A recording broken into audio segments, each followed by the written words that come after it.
오늘 우리에게 주시는 말씀 누가복음 9장 26절로부터 27절의 말씀입니다. 누가복음 9장 26절로부터 27절의 말씀, 우리 한 목소리로 함께 합독하십니다.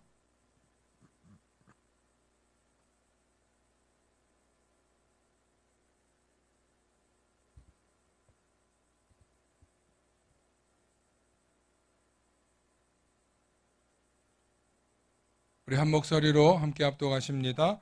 누구든지 나와 내 말을 부끄러워하면 인자도 자기와 아버지와 거룩한 천사들의 영광으로 올 때에 그 사람을 부끄러워하리라. 내가 참으로 너희에게 이르노니 여기 서 있는 사람 중에 죽기 전에 하나님의 나라를 볼 자들도 있느니라. 아멘.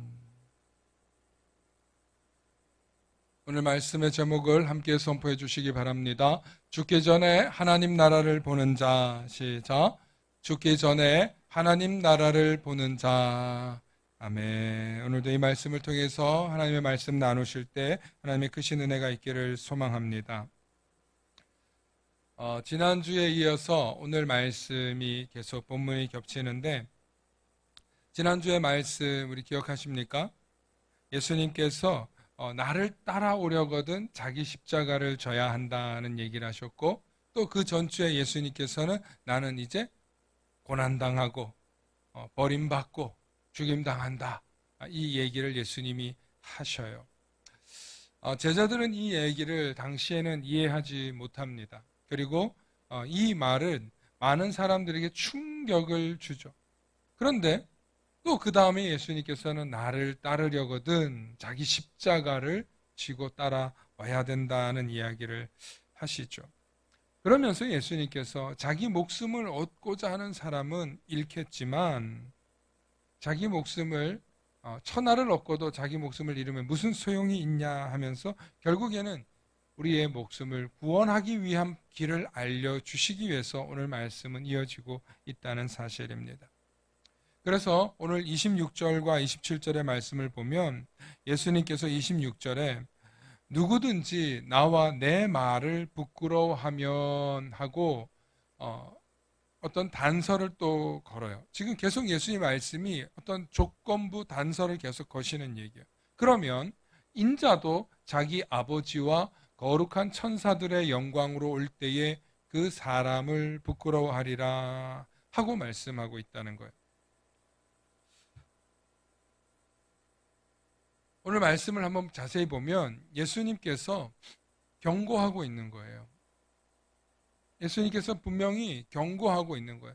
앞서 좀 잽이었다면 이 마지막에는 나 너네 안 봐, 그런 얘기 하시는 거예요. 그래서 이 말씀은 사실 굉장히 두렵고 무서운 마음으로 사실은 읽어야 돼요. 우리는 이렇게 좋은 말씀만 이렇게 취하고 가지고 가고 싶은 그런 욕구가 있죠. 그런데 분명히 성경은 우리에게 경고의 메시지를 할 때가 있습니다. 준엄한 심판의 이야기를 하실 때가 있다는 거예요. 요즘처럼 현대인들이 하나님에 대한 경외함이 없는 이러한 시대일수록 더욱 이 말씀은 저는 빛을 발한다. 우리가 정말 이 말씀 앞에 잘 서야 한다는 생각을 저는 말씀을 준비하면서 해보았습니다. 누구든지 나와 내 말을 부끄러워한다면 이 말씀의 뜻이 뭐겠습니까? 예수님이 지금까지 가르치신 말씀, 그리고 예수님에 대해서 너희가 따르지 않으면, 행하지 않으면 인자도 자기 아버지와 천사들, 거룩한 천사들과 영광으로 올 때, 즉 재림의 그때에 오면 그 사람을 부끄러워하리라. 즉 나도 그를 아는 척하지 않겠다, 이런 얘기입니다. 다시 말해 심판 때 그 사람을 모른 척 하시겠다, 이 얘기는 뭐예요? 그를 구원할 수 없다는 이야기입니다. 그러니 오늘 우리는 이 말씀을 결코 가벼이 여겨서는 안 되는 말씀이에요. 많은 사람들이 다음 기회에 같이 생각해요. 어릴 때 저는 이 다음 기회라는 말 하면 생각나는 과자가 있는데, 여러분 치토스라는 과자 아세요? 저도 어릴 때 돈 생기면 그 과자가 같기도 하지만 그 속에 보면은 뭐 동그란 뭐 딱지 같은 걸 줘요.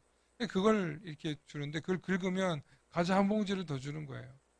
근데 어쩌다 한번 그 과자 한 봉지 더를 받은 뒤로부터 그 과자를 더 사 먹게 되는 거예요. 근데 열 때마다 꽝 다음 기회가 있는 거야. 꽝 다음 기회가. 그래가지고 에이 다시는 안 사 먹어 했는데 맨날 사 먹고 있는가 어릴 때 돈 생기면. 아 차라리 그렇게 기회라도 있으면 정말 그렇게 기회라도 있으면 얼마나 다행입니까? 그런데 우리 인생은 한 번뿐이라는 거예요. 저와 여러분들의 인생은 단 한 번뿐이라는 거예요. 우리가 어떤 직책을 가졌던 어떤 가족 관계를 가지고 있든 어떤 삶의 사회적 지위를 가지고 있든 한 번뿐이라는 거예요. 한 번. 그러므로 성경은 우리에게 늘 이야기해요. 우리의 생명을 결코 가벼이 여기지 말라는 거예요. 예수님도 사실은 오늘 앞서 그 얘기를 하신 거예요. 사람이 자기 목숨을 천하를 다 얻고도 자기 목숨을 잃으면 무슨 소용이겠느냐.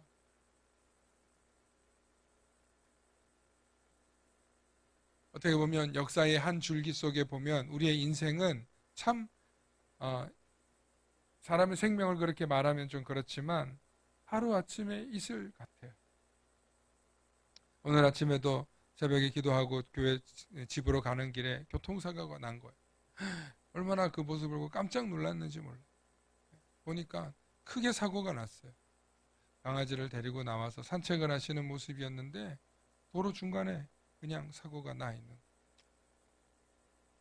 응급한 119가 와서 그 사람을 치료하고 있는 장면을 보고 저는 들어왔는데 보고 있으면 우리 인생이 하루아침에 이슬처럼 사라질 수 있구나 하는 걸 순간순간 느껴요. 저만 그렇겠어요? 우리의 가족들, 우리의 자녀들, 우리의 지인들, 우리의 형제들 생각하면 전부 다 걱정이 돼요. 와, 정말 사람 목숨이 하루아침에 이슬처럼 사라질 수 있구나. 그러면 주님이 오시는 게 더 빠르시겠습니까? 아니면 우리가 먼저 생을 마감하는 게 빠르겠습니까? 우리 역사에 이렇게 통계로 보면 주님 아직 안 오셨고 주님이 한참 있다가 오실 수 있잖아요. 그러면 우리는 그 전에 먼저 우리의 생명이 끝날 가능성이 높아요. 그러면 우리가 이 유한한 생명 속에서 해야 될 일이 무엇일까? 저와 여러분들에게 주신 이 생명을 가지고 우리는 얼마나 값어치 있게 살아야 할까? 저는 오늘 여러분들에게 우리의 생명이 소중하니까 교회에 와서 항상 충성해라, 봉사해라, 교회에 와서 여러분들의 삶을 다 녹여내라, 이런 이야기를 하려고 하는 게 아니에요. 여러분들 삶 속에 정말 확실한 구원의 줄기를 붙잡고 구원의 확신을 여러분들이 붙잡고 날마다 여러분들의 삶 속에서 늘 주님이 가르쳐 주시는 삶대로 살아내라는 거예요. 오늘 예수님께서도 하시는 말씀이 그거예요. 자기 십자가를 지고 나를 따르라는 거예요. 여러분들의 삶 속에 십자가가 있어요. 예수님 때문에 지는 십자가가 있어요. 분명해요. 예수님 때문에 짊어지시는 십자가가 있어요. 틀림없어요. 부부로 이렇게 사는 많은 분들을 보면 그런 이야기를 해요. 한 20년, 한 30년 사신 분들 얘기하면 그런 얘기를 해요. 자식 때문에 산다고. 네. 많은 분들이 그런 이야기를 해요. 요즘에는 뭐 조론이다, 또 황혼이혼이다 이런 얘기를 해서 뭐 자식 눈치도 안 보고 이제는 그냥 결혼시켰고 출가시켰으면 진짜 갈라서는 분들이 너무 많아요. 근데 그래도 신앙이 있는 사람들은 인내해요. 저 사람 영혼 구원시켜야지. 저 사람을 위해서 내가 기도해야지. 믿음 때문에 짊어지는 십자가들이 있으시더라는 거예요. 사랑하는 성도 여러분, 우리가 한 생명 그냥 왔다가 먼 미래가 없고 천국이 없다면 그냥 인생 마음대로 살다가 즐기다가 가면 돼요. 가장 최고의 즐길 것을 즐기다가 가면 돼요. 그런데 죽음 이후에 주님께서 우리에게 분명히 심판이 있다고 말씀하셨기 때문에 그 이후에 대해서 우리는 책임질 방법이 없어요. 저와 여러분들이 책임질 수 있는 방법이 없어요. 오늘 이 시간 우리는 분명히 결단해야 돼. 나는 오늘도 주님이 부르시면 나는 하나님의 나라에 들어갈 수 있다. 이 확신이 저와 여러분들 속에 분명히 있으셔야 돼요. 이게 흔들리면 여러분들 우리의 믿음이 흔들려요. 이게 흔들리면 우리의 말씀 생활이 흔들리고, 이게 흔들리면 우리의 기도 생활이 흔들려요. 반대로 우리의 말씀 생활, 우리의 기도 생활, 우리의 믿음 생활이 흔들리면 역시나 이게 흔들린다는 거예요. 다른 거 없어요. 제가 뭐 몇십 년 신학 공부하고 봤지만 다른 거 없어요. 구원의 확신만큼은 하나님이 주시는 약속의 선물이에요. 그래서 말씀을 붙잡고 하나님이 주시는 하나님과 나와의 1:1 약속이지, 누가 너 저기 구원의 약속 허락해 주셨대, 누가 너 하나님 나라 데리고 가주겠대 하는 사람 한 사람도 없다는 거예요. 우리 마음속에 우리의 영혼이 정말 확신을 갖고 저 천국을 마치 밭에 감추인 보화처럼 발견해서 그 보화를 얻기 위해서 모든 것을 팔고 그 밭을 사는 것처럼 저와 여러분들도 하나님 나라를 그렇게 소유해야 될 줄로 믿습니다. 그래서 오늘 예수님께서는 우리에게 분명하게 말씀하셔요. 너희가 내 뜻을 따르지 않고 나를 부끄러워하면 나도 너희를 모른 척하겠다. 부끄러워하겠다는 거예요. 그러면서 오늘 예수님이 이런 얘기를 하세요. 죽기 전에 하나님 나라를 볼 자들이 있다는, 이게 오늘 또 말씀의 사실은 포인트예요. 죽기 전에 하나님의 나라를 볼 자가 있다는 거예요.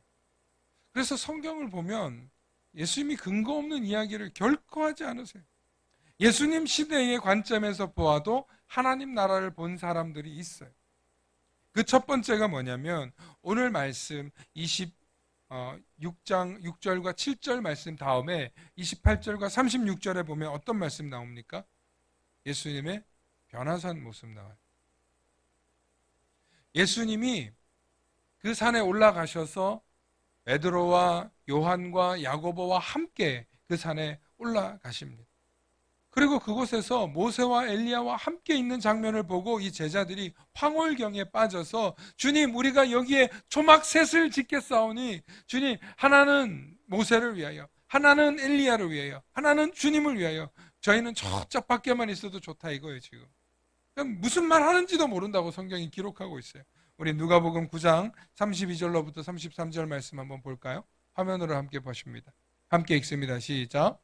베드로와 및 함께 있는 자들이 깊이 졸다가 온전히 깨어나 예수의 영광과 및 함께 선 두 사람을 보더니, 두 사람이 떠날 때에 베드로가 예수께 여짜오되, 주여, 우리가 여기 있는 것이 좋사오니 우리가 초막셋을 짓되 하나는 주를 위하여, 하나는 모세를 위하여, 하나는 엘리야를 위하여 하사이다 하되 자기가 하는 말을 자기도 알지 못하더라. 아멘. 여러분, 이 말씀을 보면은 제자들이 뭔 말 하는지를 모른다고 지금 분명히 얘기하고 있죠. 그죠? 네. 다시 또 마태복음 17장 1절로부터 4절 말씀이에요. 동일한 얘기인데 마태복음 17장에도 이 이야기가 나와요. 예수님께서 엿새 후에 베드로와 야고보와 그 형제 요한을 데리시고 높은 산에 올라가서 그들 앞에서 변형되사, 그래서 이 이야기를 가지고 변화산이라고 하는 거예요. 예수님의 얼굴이 해같이 빛나며 옷이 빛과 같이 휘어졌더라. 그때에 모세와 엘리야가 예수와 더불어 말하는 것을 그들에게 보이거늘. 이때 제자들이 황홀경에 빠지는 장면이에요. 이게 성경에서 자주 있지 않은 장면인데 성경에서 굉장히 신비한 일을 이야기하는데 바로 이 이야기가 제자들이 체험한 하나님 나라예요. 예수님께서 지금 놀라운 일을 일으키시는구나 하고 오늘 하나님 나라를 볼 자들이 있다라고 얘기하시잖아요. 그래서 베드로가 여짜오되 우리가 여기 있는 것이 좋사오니 만일 주께서 원하시면 내가 여기서 초막셋을 짓되 하나는 주님을, 하나는 모세를, 하나는 엘리야를. 베드로가 이 말도 무슨 말 하는지 모르니까. 이처럼 예수님의 제자들 중에서 수제자들 중에 수제자 그룹인 베드로와 야고보와 요한, 여러분 이 세 사람을 데리고 예수님께서 놀라운 형상의 변화를 보여주십니다. 이게 예수님의 제자들이 경험한 이야기예요. 이것이 예수님의 제자들이 저게 신비경이구나, 황홀경이구나 하고 말할 수 있습니다. 또 한 가지, 예수님의 직계 제자는 아니지만 이와 같은 모습이 하나 또 보여요. 그게 뭐냐면 사도행전 7장 54절로부터 58절의 말씀인데 스데반 이야기. 스데반이 성령 충만함을 입어서 예루살렘 성에서 너희가 죽인 예수 그리스도가 아브라함의 자손이다 하는 이야기를 이야기해요. 그러니까 이 이야기를 듣고 이 사람들이 막 열이 받아 있는데 55절에 스데반이 성령 충만하여 하늘을 우러러 주목하여 하나님의 영광과 및 예수께서 하나님 우편에 서신 것을 보고 말하되 보라 하늘이 열리고 인자가 하나님 우편에 서신 것을 보노라 한데 그들이 큰 소리를 지르며 귀를 막은 거예요. 일제히 그에게 달려 들어가서 성 밖으로 내치고 돌로 칠세 증인들이 옷을 벗어 사울이라 하는 청년의 발 앞에 두니라. 이래서 돌에 맞아서 스데반이 죽어요. 이 장면 영화를 보면 정말 끔찍해요. 와, 분노한 군중들이 달려가서 그를 밟고 던지고 때리고 마침내 완전히 죽는데 스데반의 얼굴은 빛과 같이 빛나는 거예요. 그러니까 스데반이 이런 말을 하는데 그 얼굴을 보니 목격자였던 다른 그리스도 동료가 볼 때 스데반이 저는 정말 저 말을 하는 게 진리구나 해서 이 이야기를 마가 다락방의 공동체들한테 와서 이 이야기를 해요. 그러면서 스데반 우리의 동지가 죽었다 그런 이야기를 하면서 이 베드로와 이제 다른 제자들이 목숨 걸고 예루살렘 성에 가서 복음을 전하는 그 일 이후에 3,000명이나 되는 사람들이 구원받는 역사가 일어나게 되더라는 것입니다. 다시 말하면 이 장면이 곧 여러분 의학적인 설명으로 좀 접근할게요. 요즘에 의사들이 이런 연구 이야기 많이 해요. 사람들이 죽는 거 두려워하니까.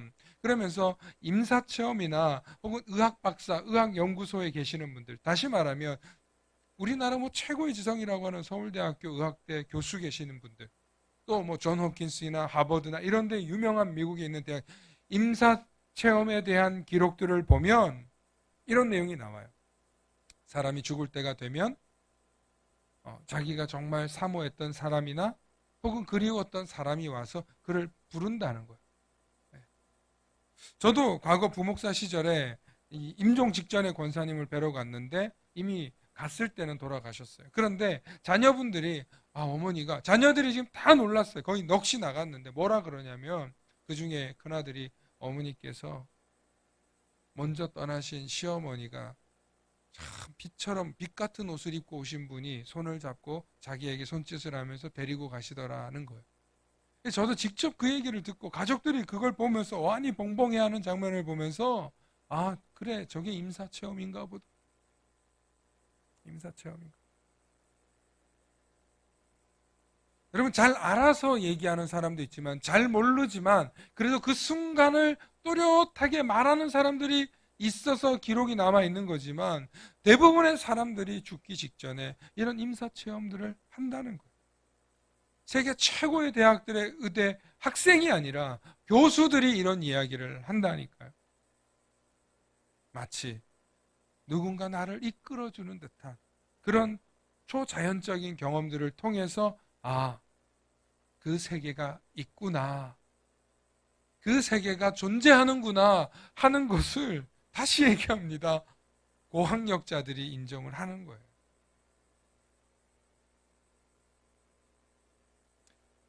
저는 목사로서 여러분들에게 이런 이야기를 하는 것이 당연한 거지만 목사가 아닌 사람들이 이런 얘기를 해요. 그분들이 교회를 다니냐? 안 다닌다니까요. 그런데도 그런 이야기들을 하면서 그런 세계가 존재할 수 있구나, 혹은 그것은 어떤 뇌에서 작동하는 화학 반응일까? 연구해 보려고 하는데 사실 그건 알 길이 없어요. 이처럼 오늘 이 시대에도 죽기 전에 하나님 나라를 보는 자들이 그러면 있다 없다? 있다는 얘기예요. 그러므로 하나님 나라가 있다 없다? 있다는 얘기예요. 그러므로 저와 여러분들은 헛것을 쫓아가는 사람들이 아니라 진짜를 쫓아가는 사람들인 줄로 믿으시길 축원합니다. 더 놀라운 것은 우리가 진짜를 쫓아가면 하나님이 우리에게 뭘 주시는가요? 생각해 보세요. 평안을 주세요. 위로를 주세요. 소망을 주세요. 요즘 제가 공부하고 있는 게 있는데 부를 주세요. 무를 주시는 게 아니고 부를 주세요, 하나님이. 저는 요즘 이걸 공부하고 깨달으면서 와, 난 왜 이걸 몰랐지? 이 얘기를 막 진짜 몇 날 며칠 하고 싶을 정도로 제 안에는 참 많은 깨달음들이 요즘 있는데 그거보다 더 중요한 건 사실 하나님 나라가 있다는 거예요. 그래서 하나님 나라를 소망하고 하나님 나라를 우리가 품고 살아가게 되면 저와 여러분들의 삶 가운데는 분명히 하나님의 풍요로움과 풍성함이 우리의 생명만 담보하는 게 아니라 이 땅에서도 우리가 알지 못하는 하늘의 신비, 우주의 신비가 저와 여러분들에게 체험적으로 채워지는 줄로 믿으시길 소망합니다. 그러므로 오늘 이 시대를 살아가는 저와 여러분들은 하나님 나라를 보는 자가 되어야 될 줄로 믿습니다. 하나님 나라를 소유하는 자들이 되실 수 있기를 축원합니다. 예수님께서는 하나님 나라가 여기 있다 저기 있다가 아니라 어디 있다고? 어디 있다고 하셨어요, 예수님이? 어디 있다고요? 우리 교회가 뭐 그렇게 큰 것도 아닌데 안 들려. 너희 안에 있다고 그러셨죠. 근데 이 너희 안에 있는 게 그냥 우리의 마음속만 얘기하시는 게 아니더라고요. 우리의 이 마음속, 우리의 생각 속, 우리의 뇌 속, 우리의 지혜 속, 여러분 여러 가지로 생각해 볼 수 있어요. 그럴 때 하나님 나라는 어마어마한 영향력과 역사와 능력을 가지고 있다는 거예요. 믿으시면 아멘. 그래서 하나님께서 우리 속에 계시는 그 하나님 나라를 통해서 저와 여러분들에게 큰 은혜와 은총과 위로와 소망을 주신다는 거예요. 그래서 말씀을 들으면 풍성해지는 거예요. 말씀 속으로 가까이 가면 위로가 있는 거예요. 소망이 생기는 거예요. 나도 알지 못했던 힘과 권능이 나를 지배하는 거예요. 할렐루야. 그러므로 이런 강력한 체험들이 우리 교회 가운데, 우리 성도님들 가운데, 오늘 이 자리에 계시는 분들 가운데 충만하시길 축원합니다. 여러분, 믿음의 강력한 체험을 받으면 영적인 용사가 돼요. 그런데 믿음의 강력한 체험을 받고, 즉 임사 체험이나 혹은 하나님 나라의 체험을 하고 이게 뭔지 몰라. 그럼 이 사람들 뭐 되는 줄 알아요? 너 신내림 받았어. 너 신내림 받았어. 너 안 받으면 큰일 나. 너 지금 대단한 장군신이 오셨어. 귀신이라고 하죠. 장군신이 오셨어. 이렇게 되는 거예요. 그런 체험들을 하면. 그럼 자기들도 알지 못해가지고 이게 병이 되는 거예요. 두려우니까. 그걸 신병이라고 하는 거예요. 여러분, 그런데 우리가 신병이 흔들리지 않을 수 있는 게 뭐냐면 저와 여러분들은 하나님이 말씀으로 오시기 때문에 우리에게 지적이고 영적인 것을 자극해 주시고 오셨기 때문에 저와 여러분들은 악한 귀신에 놀아나지 않는 줄로 믿으시길 바랍니다. 그런데 교회에서 신앙생활 이렇게 뭐 우리는 지금 많지 않으니까 그런데 큰 교회에 있다 보면 그런 분들을 제가 부지기수로 봐요. 그러니까 뭔가 막 이 견딜 수 없는 이 영적 체험들을 가지고 와요. 교회에 오세요. 특히 기도 열심히 하는 교회 보면 와요, 그분. 그런데 이걸 주체를 못하는 거예요. 주체를 못하는 거예요. 그러니까 교회도 이걸 잘 다스려주고 이 사람이 어떤 문제가 있구나 하고 깊이 케어하고 가르치면 이 사람이 교회의 신방전도사님이 되든 교역자가 돼서 귀한 일을 하게 될 텐데 그런 사람들을 컨트롤을 못하니까 이분들이 바깥으로 나가는 거예요. 이단으로 빠지고 어떤 악한 영에 빠지는 거예요. 오히려 그런 사람들일수록 교회는 더욱더 지혜롭게 영 분별을 해서 목회자에게 잘 알려줘서 그 사람을 어떻게 컨트롤해야 되는지를 설명해 줘야 돼요. 그래서 여러분, 교육이 중요해요. 정말 그래서 신학이 중요하고요. 그래서 말씀을 제대로 배우는 게 중요해요. 그냥 어설피 알면은 내가 아는 풍을 가지고 떠들다 보면 사람들이 속아요. 여러분, 목사 그냥 계급장 아니에요. 그냥 아무렇게나 딴 게 결코 아니에요. 여러분, 많은 경험도 충만하게 있지만 여러분, 신학적으로 변별력이 있기 때문에 그 말을 하는 거예요.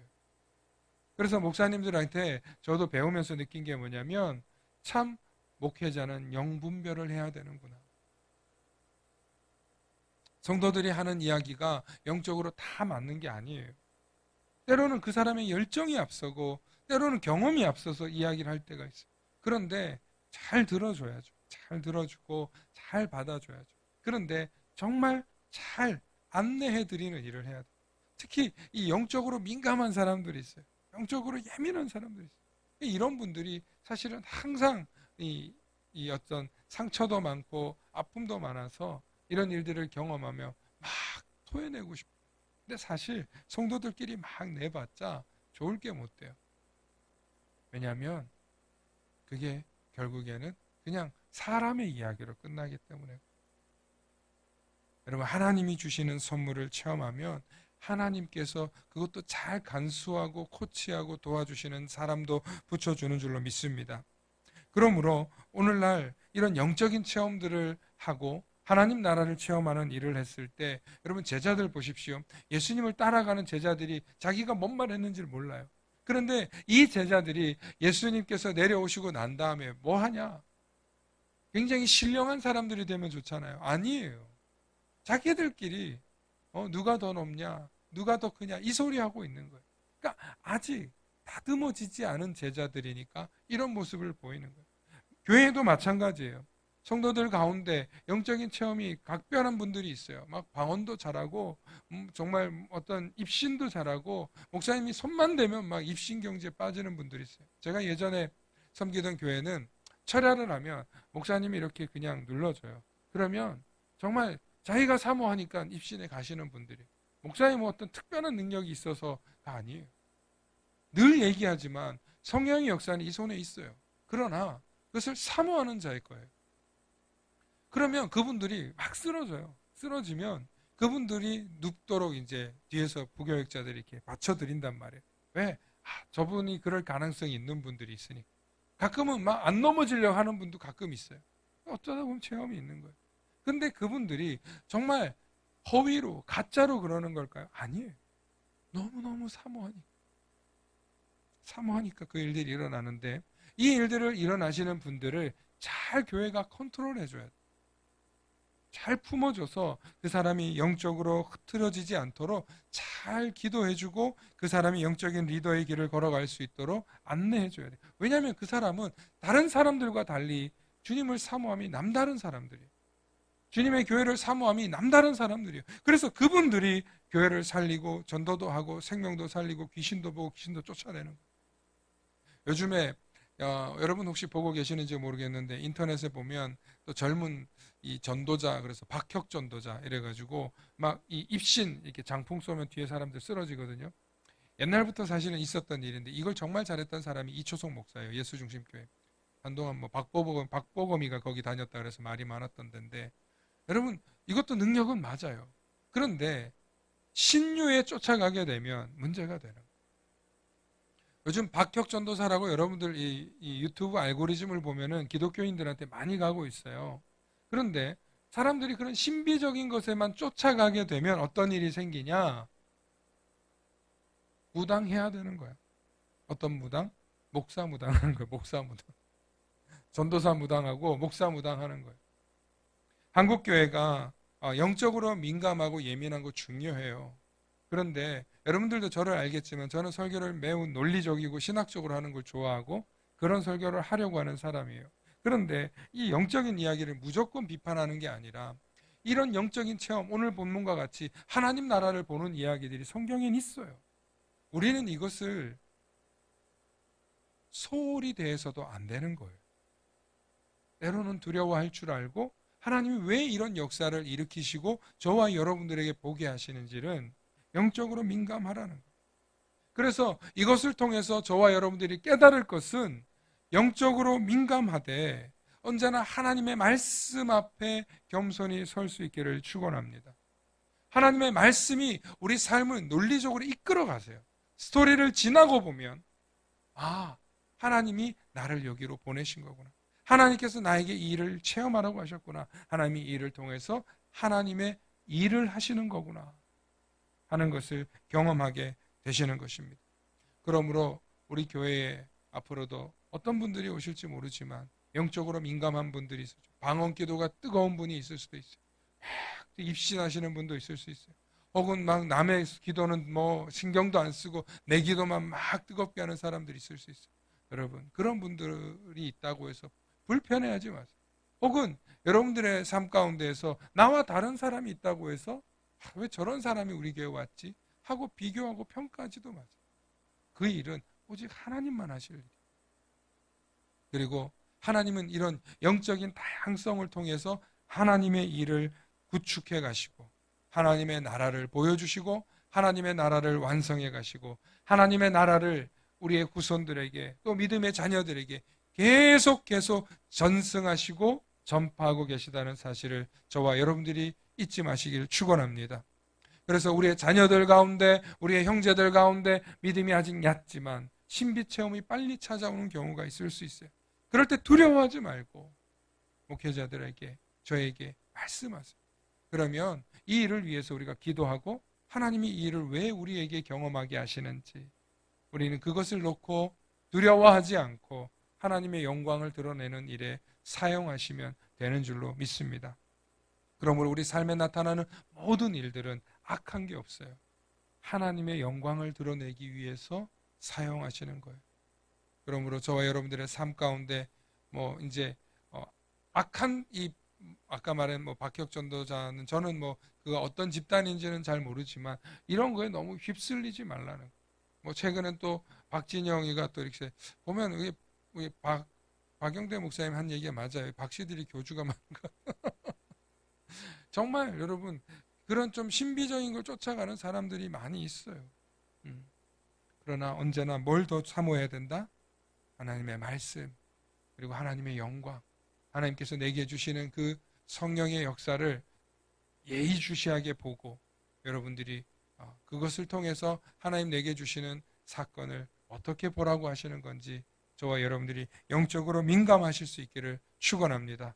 그러므로 우리는 언제나 하나님 나라를 소유하고 하나님 나라를 보는 자들이 되시길 축원합니다.